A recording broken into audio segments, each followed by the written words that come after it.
Untitled Podcast is a part of the Kansas Google Education Group Network and also the Mace Kansas Network. You can find more information about episodes and guests at www.untitledpc.net. Welcome to Untitled Podcast. My name is Travis True. And I'm Carol Nelson.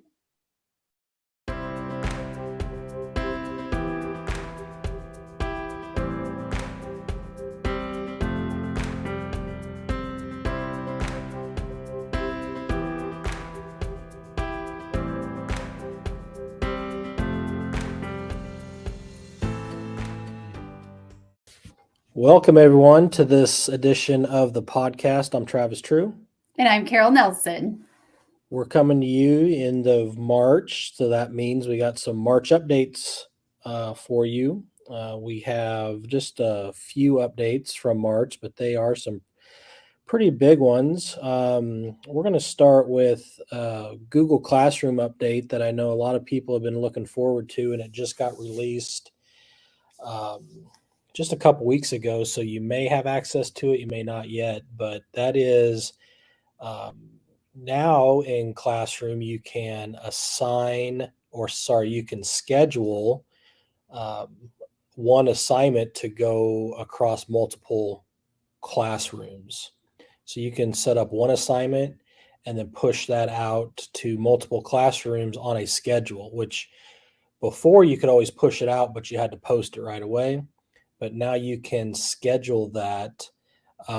So when you create that assignment, you will select the classes that you want it to go to, and then you go up to where you would the post button, and you click on that little arrow next to the post button, and you hit schedule, and then you'll get another window that pops up that allows you to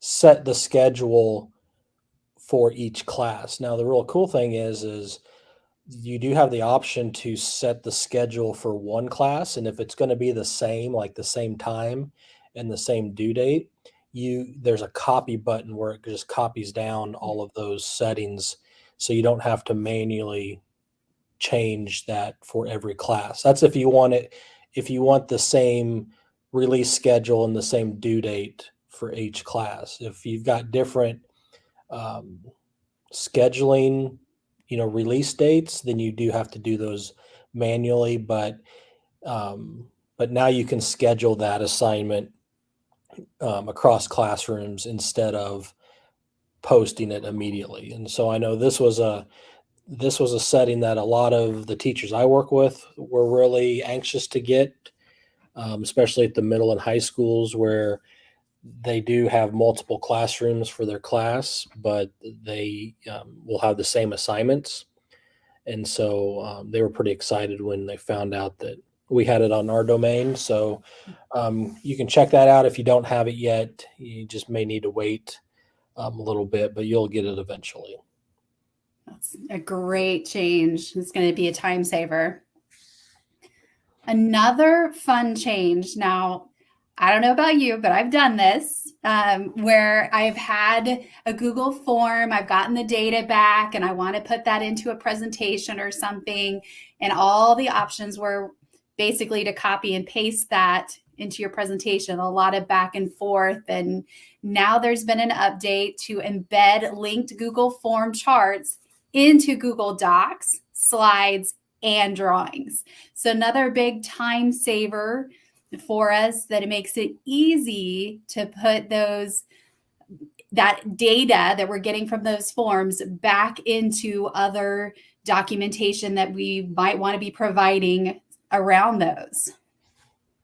So this was a setting that's always been around in Sheets for charts. You could always copy those live charts from Sheets over into Docs.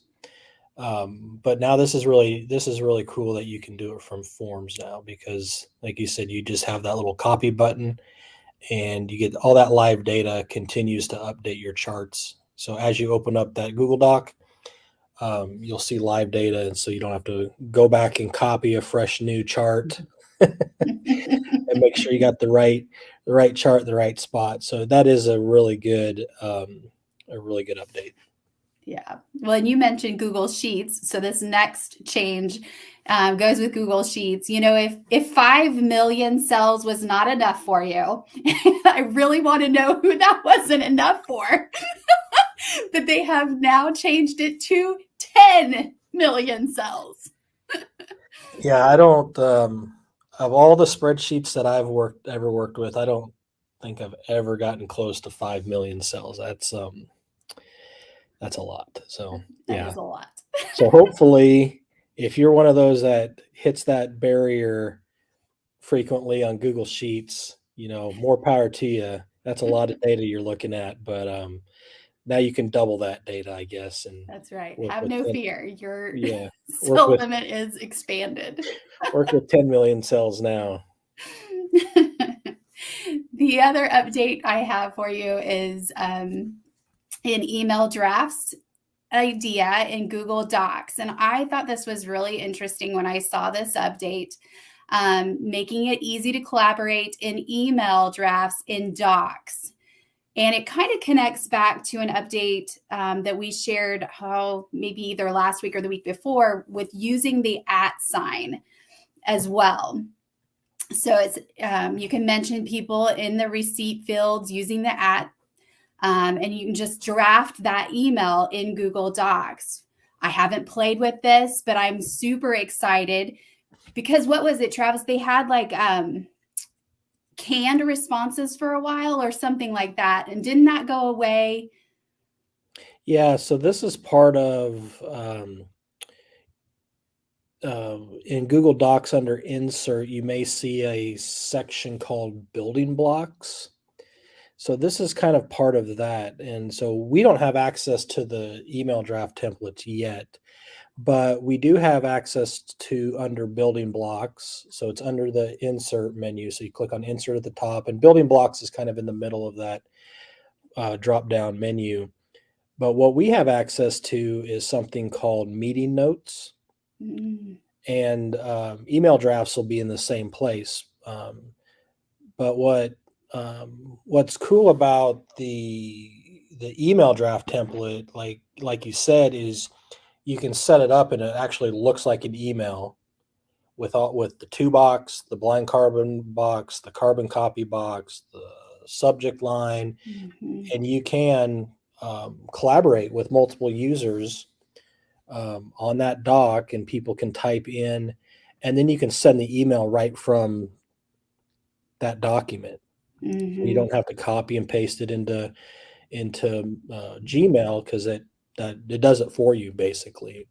Yeah. When you want to go send it, it just opens up Gmail, generates that message and copies it right in, and all the information. So that's really cool. The meeting notes feature under Building Blocks is cool too, because what that does is when you turn that on, you get a drop down on your Google Doc where it has a list of your Google Calendar meetings and invites. And so you pick that meeting, and then it'll put on the document, it puts the title of the meeting, who was invited, the date and the time.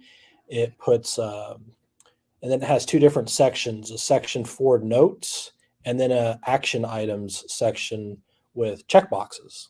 So it automatically formats that, and that's really nice. That it, with one click, you get all that information, and it's formatted into a document where you can keep notes, and then you can also make a list of those different action items and use those smart clips, like you mentioned, with the @ sign to assign people different tasks. And so Docs is getting really pretty smart. They're putting a lot of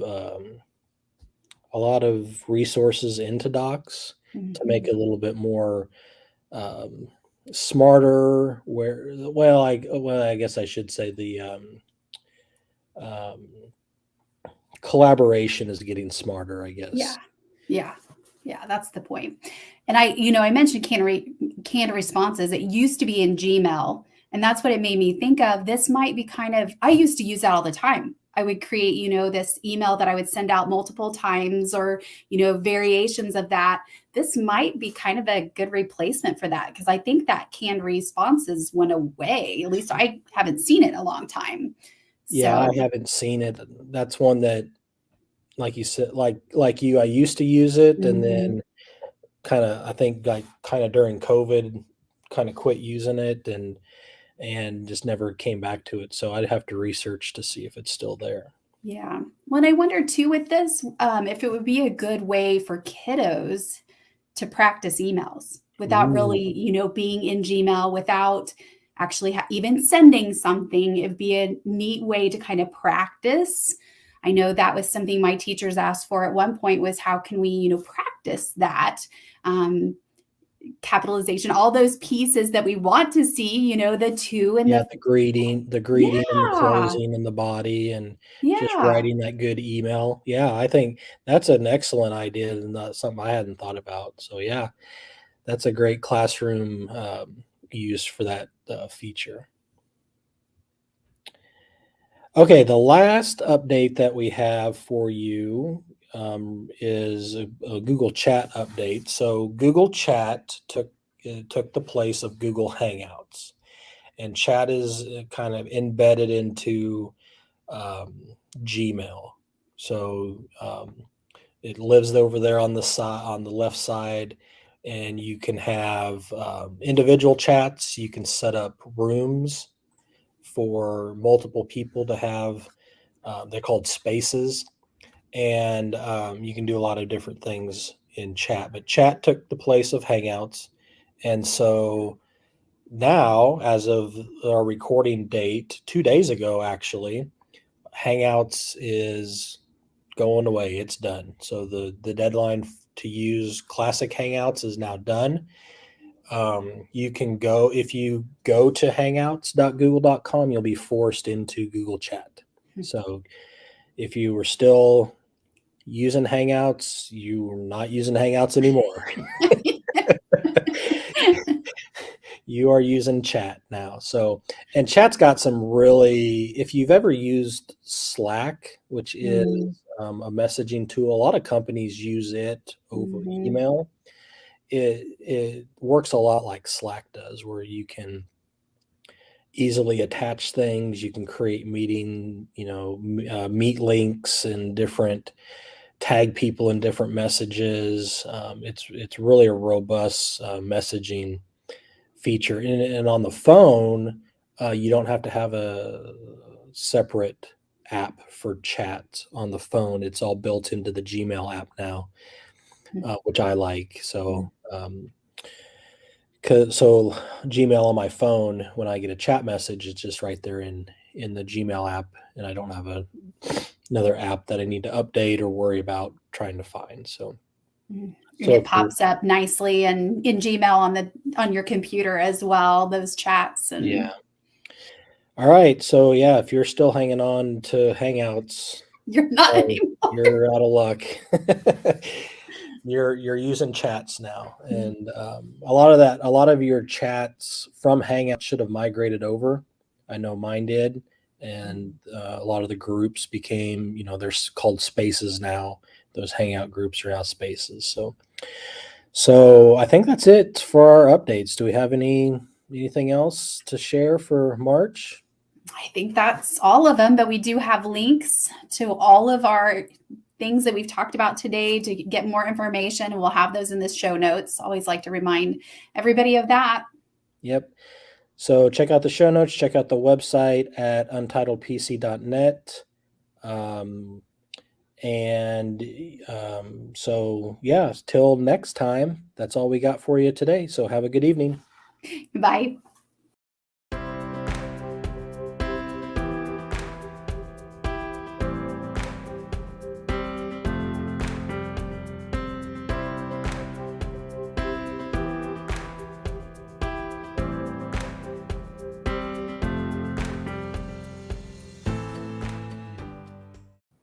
Hello, everyone. Welcome to this edition of the podcast. Today we have Tabitha Hogan from USD 465. She's a library media specialist and technology specialist at Winfield High School. So welcome, Tabitha. Glad to have you on. Tabitha, before we get started, why don't you just introduce yourself a little bit further and just share with listeners kind of, your journey through education and how you ended up where you're at. Okay, well, I came to education as a transition to teaching teacher. So I started my career as a systems analyst at a aircraft manufacturing company, and kind of through that experience, I was drawn to library and information systems. There was a lot of need in the company for database development and connecting data systems. This is like, right at 2000. And so there was a need to have more knowledge in how data should connect and how people use it. So I went in and I pursued my library and information systems master's degree while I was there. And through that, I just kind of fell in love with the user-centered part, the part in which how do people take in the information, what's the most efficient ways to get it to them, and really wanted to pursue that further, and really felt like, schools and public libraries are a great place to think about people in a community sense. And so I did the transition to teaching program, became a computer science and business teacher here at Winfield, and was here for in that capacity for 7 years, I think, is what I did that. And then there was a library media opening. And so I took that knowing that it would be kind of this larger position that would also incorporate technology coaching for our school, because this was right prior to thinking about going one-to-one, and knowing that that would be a place that I could really vision that out and help our school with that implementation. So here I am getting to teach students about information literacy, thinking about the ways that our school uses data systems to benefit our community and to our students. And I'm just challenged every day and enjoy every minute of it. I think this may be one of my favorite parts of the show, is just listening to other educators' stories and how they've gotten to where they are today. In your role as a media specialist, how has that role changed since maybe March 2020, the big March 2020 that we all remember? And even looking ahead, what do you think the future looks like as well? So definitely, there were changes, but I'm not sure that they were the deep changes that I would have anticipated happening.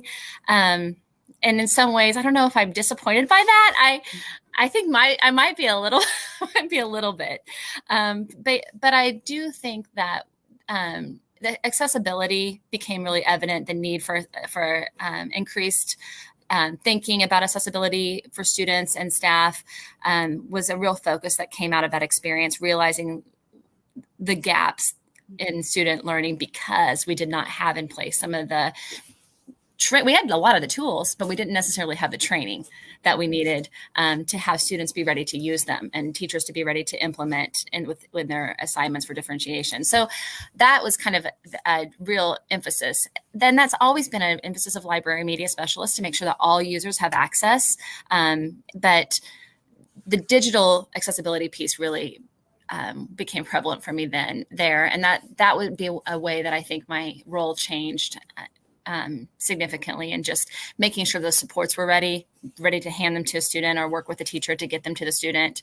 I do think too, we were already looking at, a lot of our training was already asynchronous, and so that piece, it just kind of reinforced the need to make sure that stuff is available, that it's easily accessible when a teacher needs it, not just we're offering it here and you come to this one session that's offered this day. They recognize a need and then it's available for them when they have it. So we were working toward that already, but it just reinforced the need for that, I guess. Did you see when your teachers and students went remote and when they came back, did you see your teachers continue to use those tools that they used? Well, we're still in that phase of transition. And I think that there's a balancing act. We are seeing some who still kind of, I think, are almost in that mindset of, okay, deliver, here's lessons, get through them, I'll assess them. I mean, it's almost like we haven't left that learning environment in a way. And so maybe missing some opportunities in which technology can be incorporated on a meaningful in-person level. And then on the other hand, there's this kind of kickback, like, I'm tired of it. I don't want to use it anymore. Give me a break from this technology piece, because it didn't work for me in that environment. And so that's a challenge to try to think about, all right, because technology has its purposes in different systems and different environments. And if you're in an in-person environment, you're going to use technology differently. And you don't have to feel like it has to be like this is all, my whole class is going to be technology driven.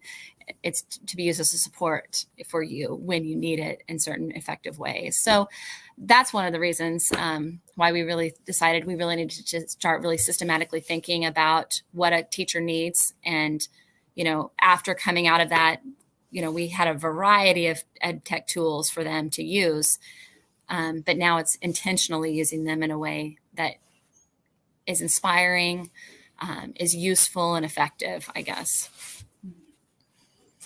So Carol and I had the opportunity to meet with your staff virtually here a couple weeks ago, which was, I had a lot of fun. I mean, that's, I could talk shop and tech ed and all that good stuff all day. But anyway, so can you kind of explain what you're doing with your staff around ISTE standards and how that kind of came about? Oh, great. Well, it did come about as a result of the COVID experience of teaching, and also just future visioning, thinking what's next. We know that we're at a certain place. We've talked about the SAMR model before, just kind of in general to our staff.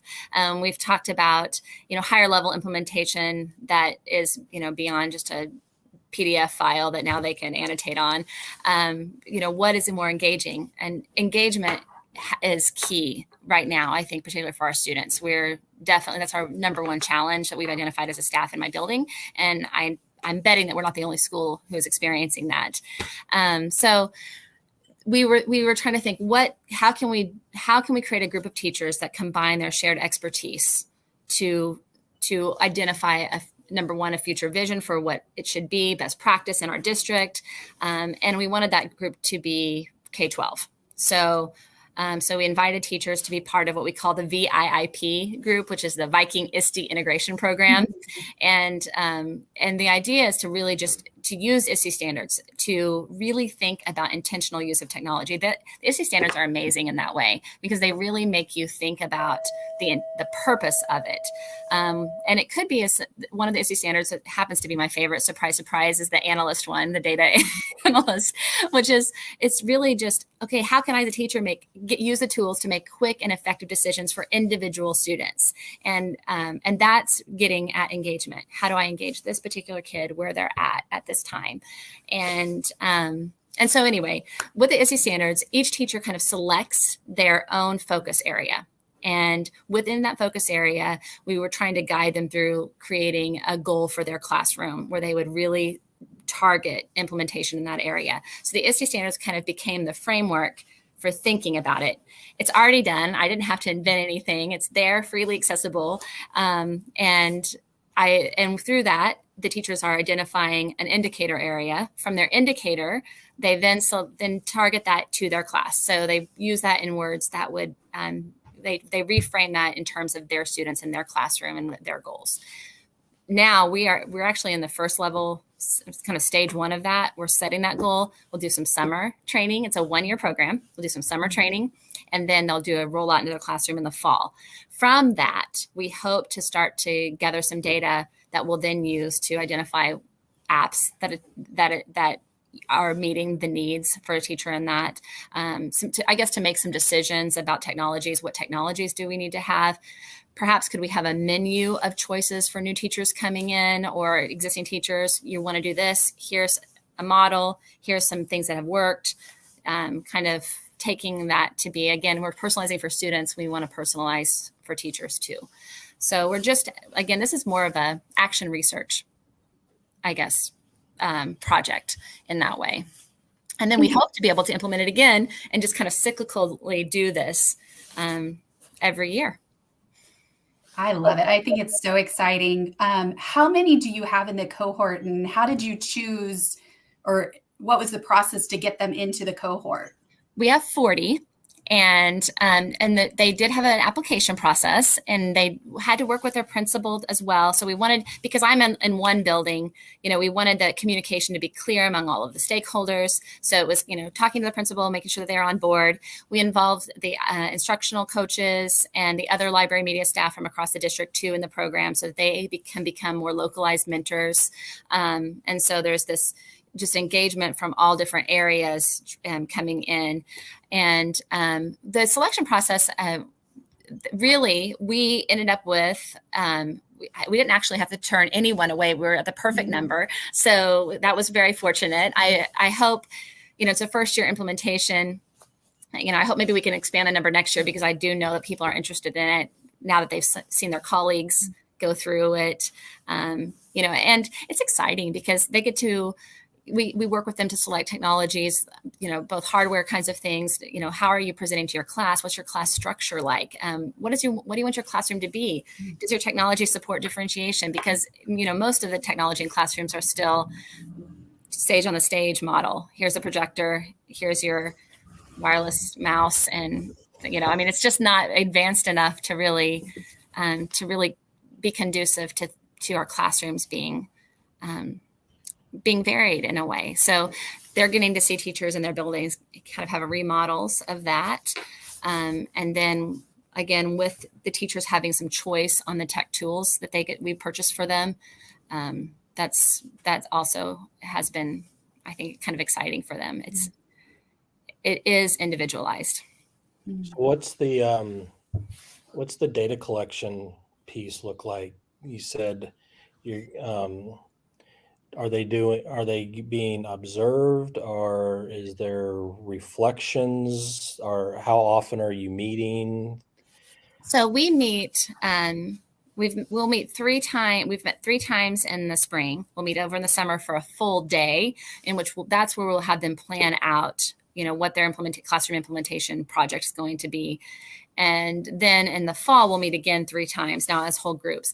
The data collection will look like some walkthroughs with, whether it's me, whether it's the ICs or the LMSs in that area, to just kind of check and see if it's working, kind of that kind of formative piece of, do we need to revisit something here? And then we're going to ask the teachers to collect data on student achievement. So that, though they will find that out this summer in a more formal way, I think they probably anticipated it, that there will be some piece of, how can we measure whether this is meeting your needs? And so that's part of this summer's goal setting. What will be your collection pieces? And then we also have something called our Elevate conference, which is an in-district conference. And we're going to hope that teachers will either serve on a panel or offer their own workshop as part of that conference to share out their story with everybody else. Well, and I hope we can get a couple of your teachers to present at MACE too. Oh, that'd be amazing. MACE is wonderful. Highly recommend. 10 out of 10. Well, I think this is super exciting. I'm curious, could this be something that could become a model for other districts, to use with their teachers eventually too? I hope so. Again, feeling like this is our first year, and like I said, I feel like it's kind of action research as we're going through. I would be willing to share out what we're doing, and it's simple as it's pretty simple, because it really is about teacher identification, and that's a passion of mine, is emphasizing the expertise of the people in our spaces. And oftentimes people think we have to go elsewhere to find experts, but we have so many amazing people who are willing to try new things and to let us know how it goes, and we want to take advantage of that. So yeah, I hope that in every district you'll find that. So hopefully it is something that can be implemented. Well, I know when you asked me to be part of that panel, I was super excited to hear more about what you were doing. So it sounds like you're doing some great things, and can't wait to hear how things go for the summer and fall. But so our last question for you, and we finish every episode up with a similar question, is so thinking back through, we mentioned March of 2020. I think everybody kind of knows what that means. What is something that you, in your job as a media specialist and a tech coach, did differently through the pandemic and remote learning that you're going to continue to move forward or continue to do as we move forward through the end of this? One of the things that I did, especially in my role with this kind of balancing act of trying to be the tech coach and instructional teacher for students, one of the things that I did was I did create a little bit more organized modules of instruction that could be implemented without me present. And I do want to continue that. I'm going to maximize the use of some of those things. However, I want to be really effective by having a tie-in, an in-person tie-in where I do still come in. So it's not that I'm, but that some of this stuff can be done in class so that I can be more places at once and then be more effective when I am present with students. So that is something, we've talked about the flipped classroom model for a long time, and that's kind of what it is, but I think for me, it's more intentionally developing those. And I want to rework almost a library of lessons that teachers could select from for their needs, and then tying it into a project that I'm embedded in the class with during hands-on time. All right. Well, Tabitha, I think that's all the time we have for today. If anybody wants to connect with you online, how do they go about doing that? They can connect with me on Twitter at Tab Hogan. And of course, my email address, if you would like to email me directly at the district, is Tabitha_Hogan at USD465.com. But I'm just happy to reach out and share what we're doing. And I know I would gain ideas from anyone I speak with. So it would be a mutual conversation. All right, that sounds good. And just to remind everybody listening, we'll have any resources that we've mentioned here and Tabitha's contact information on our show notes on the episode page. So Tabitha, thank you very much for coming on. Super exciting to hear what you're doing down in Winfield with your teachers. I think we might need to follow up in about maybe a year from now and see how things ended and where things are at. It's exciting work. Thank you. Yeah. Absolutely. So thank you, Tabitha, and thanks everyone for listening. All right. Thank you.